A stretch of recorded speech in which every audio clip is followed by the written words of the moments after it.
नोरमा group, जो सोचता है वो करता है। आपके अपने सपनों का आशियाना। 2025 का साल बिहार का चुनावी साल है और इस चुनावी साल में हर राजनीतिक दल, हालांकि चुनाव में अभी 7-8 महीने देरी हैं, लेकिन तैयारियां शुरू हो चुकी हैं।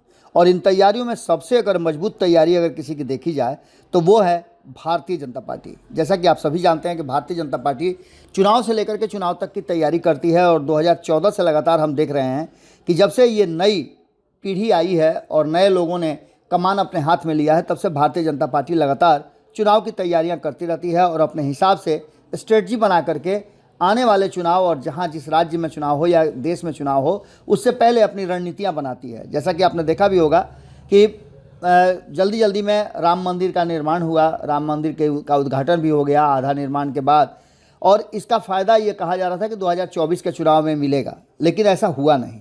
अब बिहार में चुनाव है और बिहार में चूंकि नीतीश कुमार के कंधे पर सवार होकर के अब तक भारतीय जनता पार्टी सत्ता तक पहुंचती रही है। जब जब नीतीश कुमार भारतीय जनता पार्टी के साथ रहे हैं तब तब वो सत्ता में रही है। नीतीश कुमार जैसे ही साथ छोड़ देते हैं, भारतीय जनता पार्टी सत्ता से बाहर हो जाती है। लेकिन नीतीश कुमार की गिरती हुई उम्र, बढ़ती हुई उम्र और उनका गिरता हुआ स्वास्थ्य, दोनों को लेकर के भारतीय जनता पार्टी को ये लगता है कि अब उसे अपने पैरों पर खड़ा होने के लिए नीतीश कुमार नहीं बल्कि अपने सारे रणनीतियों को अपनाना पड़ेगा और उसके हिसाब से आगे की चुनावी रणनीति में उतरना पड़ेगा। इन सभी बातों को लेकर के भारतीय जनता पार्टी ने अपनी तैयारी शुरू कर दी है। अब कहा जाता है कि राजनीति में कुछ भी संयोग नहीं होता है, लेकिन राजनीतिक संयोग कुछ भी नहीं और पूरी तरह से प्रयोग के तरह ही माना जाता है और ये प्रयोग बिहार में शुरू हो चुका है। जैसे ही दिल्ली का चुनाव खत्म हुआ, हमने आपको बताया था कि बिहार में सारा फोकस भारतीय जनता पार्टी का हो जाएगा और जितने भी भारतीय जनता पार्टी के देश भर से आने वाले नेता हैं, व्यवस्था है, सब बिहार में आपको देखने को मिलेगी। बिहार की राजनीति तो इसका बहुत बड़ा उदाहरण है। यहाँ समय समय पर नए राजनीतिक समीकरण बनने और बिगड़ने के कई उदाहरण हमने देखे हैं इन 20 सालों में। इससे पहले भी हम देखते आ रहे हैं। वर्तमान में अब जब बिहार विधानसभा चुनाव में करीब 6-7 महीने देर है तो राजनीतिक सरगर्मी काफ़ी बढ़ गई है और इस गहमा-गहमी को देखने लायक ही बन रही है। कई तरह की चर्चाएं रोज़ होती हैं, रोज़ बयानों में कुछ न कुछ नया दिखने को मिलता है। एक और विधानसभा का बजट सत्र चल रहा है तो वहीं दूसरी तरफ बिहार में हिंदू धर्म गुरुओं के आगमन का सिलसिला शुरू हो चुका है और ये देख करके ऐसा लगता है कि भारतीय जनता पार्टी एक्शन में आ गई है। राजनीतिक पारा गर्म हो गया है और हिंदुओं के प्रतीक धार्मिक गुरुओं के बिहार दौरे को लेकर के सियासत भी गर्म हो गई है। दरअसल बिहार में चुनावी साल में हिंदुत्व के 3 बड़े चेहरे बागेश्वर बाबा, आचार्य धीरेन्द्र शास्त्री, राष्ट्रीय स्वयंसेवक संघ के प्रमुख मोहन भागवत और पंडित श्री श्री रविशंकर एक साथ बिहार दौरे पर आए हुए हैं। जाहिर तौर पर विपक्षी गठबंधन के नेताओं ने इसे राजनीति से प्रेरित बताया है, जबकि भारतीय जनता पार्टी इसमें राजनीति नहीं देखती है। उसका कहना है कि ये स्वाभाविक प्रक्रिया है और इसमें उसका कुछ लेना देना नहीं है। जेडीयू के रुख में भी बदलाव दिख रहा है। इस पूरे घटनाक्रम को राजनीति के जानकार भी अपनी दृष्टि से देखने की कोशिश कर रहे हैं, लेकिन इन सब के बीच में जो परिस्थितियां बनी हैं वो साफ साफ इशारा कर रही हैं कि कुछ अलग होने जा रहा है और बिहार में पूरी तरह से राजनीति शुरू हो चुकी है। ऐसे में आपको मानना पड़ेगा कि नीतीश कुमार की चुप्पी बहुत कुछ कह रही है। बागेश्वर बाबा गोपालगंज के दौरे पर है और परंपरागत रूप से लालू यादव का ये गढ़ माना जाता है। हालांकि बीते चुनाव में इस क्षेत्र में भारतीय जनता पार्टी और जदयू का दबदबा रहा है, लेकिन अभी भी इसको लालू का गढ़ माना जाता है और राजद यहाँ से बेहतर करने की कोशिश में लगी रहती है। हिंदुत्व का प्रचार प्रसार करते हैं यहाँ के नेता और कहीं ना कहीं जो हनुमंत कथा कहने के लिए दिव्य दरबार का आयोजन किया गया है, उसे देख करके ऐसा लगता है कि आने वाले बिहार के चुनाव को लेकर के एक माहौल बनाने की कोशिश की जा रही है। यहाँ आपने देखा भी होगा कि नारा चलता है बिहार में बाहर है, नीतीश कुमार हैं। अब जो वर्तमान परिस्थिति है बिहार में बाहर आने की, उनकी बात को न कहीं मुख्यमंत्री नीतीश कुमार ने उस नारे से जोड़ करके देखा जा रहा है और न ही 2015 में बिहार में बाहर है, नीतीश कुमार है, ये कहा जा रहा है। नीतीश कुमार को लेकर के अब बहुत सारी बातें नहीं कही जा रही हैं। नीतीश कुमार के कार्यालय के सामने कुछ नारों से सजा हुआ आपने देखा होगा कि पोस्टर जरूर लगे हुए हैं। अब जो वर्तमान परिस्थिति बनी है, राष्ट्रीय हिंदू राष्ट्र के हुंकार भरते हुए बाबा बागेश्वर उर्फ आचार्य धीरेन्द्र शास्त्री ने कुछ बयानों पर गौर करें तो आप पाएंगे कि उनका ध्येय जो है वो क्या है। अगर सीधे तौर पे देखा जाए तो उन्होंने देश रघुवर का है, बाबर का नहीं, भारत को हिंदू राष्ट्र बनाएंगे, हिंदुओं को एक करेंगे, हिंदुओं को घटने नहीं देंगे, संकट पर हिंदू कहाँ जाएंगे, इस सारी बात को लेकर के हिंदू राष्ट्र की आवाज़ बुलंद करने वाले बागेश्वर बाबा बिहार में हैं। और बिहार में उनके आने से पहले ही इसकी चर्चा शुरू हो चुकी थी। जैसा कि आपको पता होगा कि वैशाली में उनके जाने पर रोक लगा दी गई थी, प्रशासन ने हाथ खड़े कर दिए थे। अब इन सारी बातों को लेकर के कहा यह जा रहा है कि महाकुंभ के आयोजन के बाद ऐसे ही सनातन जो है वो पूरी तरह से अभी रिचार्ज है, और ऐसे में धीरेन्द्र शास्त्री का बिहार आ जाना इस बात की तरफ इशारा करता है कि बिहार में राजनीतिक सरगर्मी बढ़ने वाली है। आपको बता दें, जाहिर तौर पर जातियों के समीकरण को एक तरफ रख करके अगर हिंदुत्व के समीकरण को साधने की बात करें तो इसमें ये धर्मगुरु बड़ी फ़ायदेमंद होते हैं। 2014 या 2019 के चुनाव को आप देखें तो इसमें आपको देखने को मिला होगा कि बाबा रामदेव बड़ी तेज़ी से आगे बढ़े थे और कई धर्मगुरु भी इसमें आ गए थे। वहीं आपको बता दें कि पॉलिटिकल जो चर्चाएं हैं उसमें कई नाम और आ गए हैं। औरंगजेब का नाम, गजनवी का नाम, ये सब नाम अब आपको तैरते हुए बिहार की राजनीति में देखने को मिले होंगे। श्री रविशंकर बिहार के दौरे पर हैं और वह सत्संग और अध्यात्म की अलख जगा रहे हैं। पटना के गांधी मैदान में उन्होंने 7 तारीख को आध्यात्मिक को एक भव्य सत्संग शुरू हुआ। इस 2 दिवसीय सत्संग में ध्यान, योग और जीवन जीने की कला पर विशेष प्रवचन मुख्य आयोजन था। इसके साथ ही गुरु रविशंकर 1000 साल पुराने पवित्र शिवलिंग के साथ बिहार पहुंचे हैं, जिसे श्रद्धालुओं के दर्शन के लिए स्थापित किया जा रहा है। खास बात यह है कि यह शिवलिंग वही है जिसे महमूद गजनवी ने 1026 ईस्वी में खंडित कर दिया था।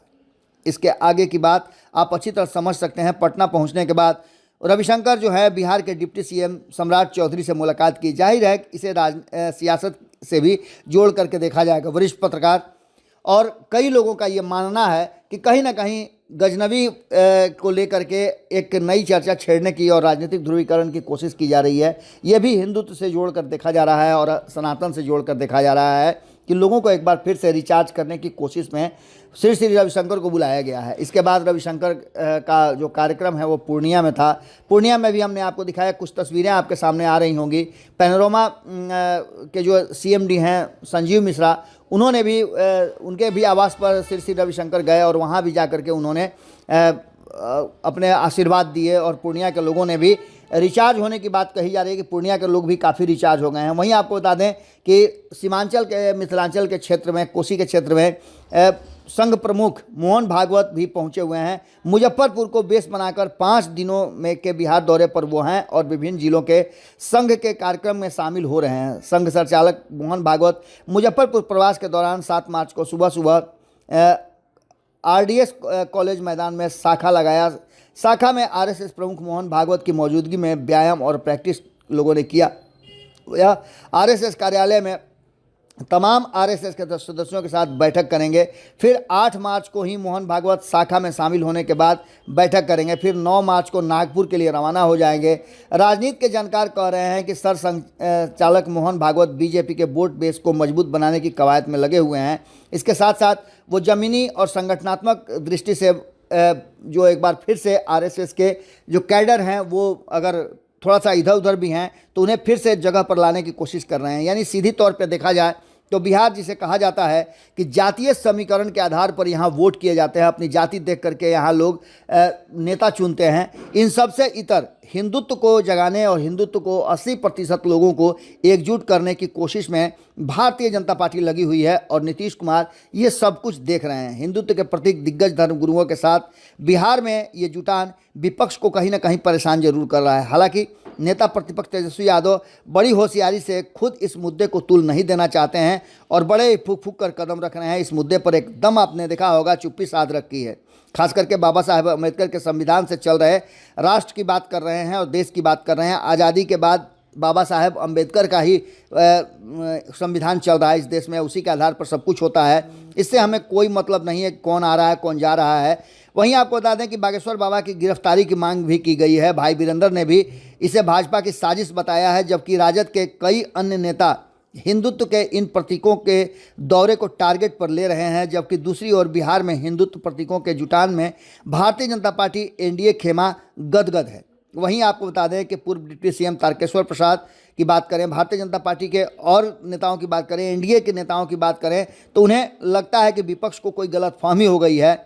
भाजपा आम जनता, आम लोगों से बिहार को नहीं पूरे देश को अपनी राजनीतिक ताकत रखती है। बाबा बागेश्वर जिन मूल्यों को रखकर समाज में आ रहे हैं, सनातन धर्म का प्रचार कर रहे हैं और जिस प्रकार की चीज़ों को आम लोगों तक पहुंचा रहे हैं, वह देश हित और समाज हित में माना जा रहा है। बीजेपी विधायक हरिभूषण ठाकुर बचौल ने तो खुल करके बाबा बागेश्वर समेत धर्मगुरुओं के बिहार दौरे का समर्थन किया है। जाहिर है कि बिहार की राजनीति में हिंदुत्व का मुद्दा गरमा गया है और जेडीयू के रुख में भी बदलाव देखने को साफ साफ मिल रहा है। नीतीश कुमार 2023 में हिंदू त्योहारों की छुट्टियां कम करने का आरोप लगा था, लेकिन जब जेडीयू नेता ने कहा कि हिंदू एकजुट है, तो ऐसे में आप समझ सकते हैं कि ये सनातन की जो त्रिमूर्ति हैं वो बिहार पहुंच रहे हैं। उनके टाइमिंग को देख करके, इनके कार्यक्रम को देख करके और उनके जो नारे हैं उसको देख करके ये साफ लगता है कि बिहार में एकमात्र चुनाव ऐसा है जो 2025 में होने वाला है बिहार के विधानसभा का।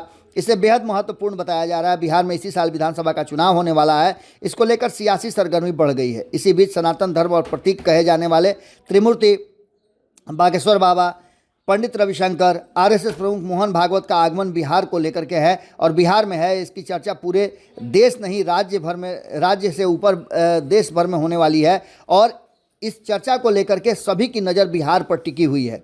खासकर हिंदुओं को एकजुट करने की बातें करते हैं और यही त्रिमूर्ति हर जगह यही संदेश भी दे रहे हैं कि बिहार में जाति की राजनीति होती रही है। ऐसे में विपक्ष को लगता है कि हिंदुओं के नाम पर अगर जातियां जुट करके एकजुट हो जाती हैं तो फिर विपक्ष को भारी नुकसान हो सकता है और एनडीए को फ़ायदा पहुंच सकता है। इस पूरी कवायद में आपको बता दें कि एक बात तो साफ साफ नज़र आ रही है कि कहीं ना कहीं जो परिस्थिति बनी है उस परिस्थिति में अब सीधे तौर पे ये देखा जा रहा है कि एक तरफ जहां जातिवाद है, वहीं दूसरी तरफ हिंदुत्व के एजेंडे को लेकर के भारतीय जनता पार्टी काफ़ी आशान्वित है और इन धर्म गुरुओं के इस कार्यक्रमों ने कहीं ना कहीं हिंदू समाज को एकजुट किया है। इसमें जाति नहीं बल्कि सर्व समाज को जोड़ने की कवायद शुरू हो चुकी है। अगर ऐसा होता है तो निश्चित रूप से विपक्ष को इसका काफ़ी घाटा होगा। क्या होगा ये तो आने वाला वक्त बताएगा, लेकिन चुनावी वर्ष में बिहार में अब सरगर्मी शुरू हो चुकी है। हमारी नज़र बनी हुई है, आपकी नज़र भारत लाइव पे होनी चाहिए। बहुत बहुत धन्यवाद। आपके सपनों को हमने सजाया है, ई होम्स पैनोरमा को हमने बनाया है। ई होम्स मेरा एक सपना था जिस पे मैं पिछले 4 साल से काम कर रहा था। हमने जो बनाया है वो सबने है माना। ई होम्स पैनोरमा में हो आपका भी आशियाना। और फाइनली हमने 2021 में इस प्रोजेक्ट को लॉन्च किया। बहुत लोग अप्रिशिएट कर रहे हैं कि पूर्णिया जैसे शहर में, बिहार के, एक तो बिहार की बात करें उसमें भी पूर्णिया जैसे छोटे जगह में इस तरह का लाइफस्टाइल देना, ये सुन के हम लोगों को बहुत अच्छा लगता है। ई होम्स में हमने कुछ और भी किया है, जैसे हम जिस जगह में रह रहे हैं हमारे फैमिली सिक्योर हो, उनको सिक्योरिटी का ध्यान में रखा है। आपकी सुविधा और सुरक्षा आपके लिए खास है, ये आपका विश्वास है। इसमें आर्टिफिशियल इंटेलिजेंस का 7 लेयर सिक्योरिटी का हमने इस्तेमाल किया है। लस ग्रीन कैंपस को बनाया है। यदि हमारा बाउंड्री वाल है तो वो वर्टिकल गार्डन है। ये जितनी भी फैसिलिटी होता है एक इंटरनेशनल टाउनशिप में ई होम्स है, ये हम लोग विश्वास नहीं कर पा रहे हैं। जो भी हमारे मित्र, दोस्त या जो भी हमारे बाहर के बाहर आते हैं तो हम लोगों को बहुत अच्छा सुनने को मिलता है और बहुत अच्छा क्रेडिट मिल रहा है। वो सारा हमने सिर्फ एक बिल्डिंग नहीं बनाया, हमें एक बहुत अच्छा लाइफस्टाइल दिया ई होम्स में और मेरा एक सपना था जिसको मैं आज फुलफिल होते हुए देख पा रहा हूँ। ये आपका आवास है। ई होम्स पैनोरमा में अब आपका निवास है। E Homes Panorama, luxurious lifestyle redefined. Panorama Group, जो सोचता है वो करता है। अगर ये वीडियो पसंद आई और वह बिहार के राजनीति और बिहारियत से सरोकार रखेनी तो सब्सक्राइब बटन दबा के चैनल के सब्सक्राइब कर ली। ओजे एगो घंटी बा, ओकरा बटन दबा देला से कुल सटीक और मारक खबर रुआ मुफ्त में मिल जाई। अगर रुआ पत्रकारिता के हमनी के नया प्रयोग में सहयोग कर चाहतानी तो ज्वाइन बटन दबा दी। पेटीएम नंबर नोट कर ली 9386 816 700।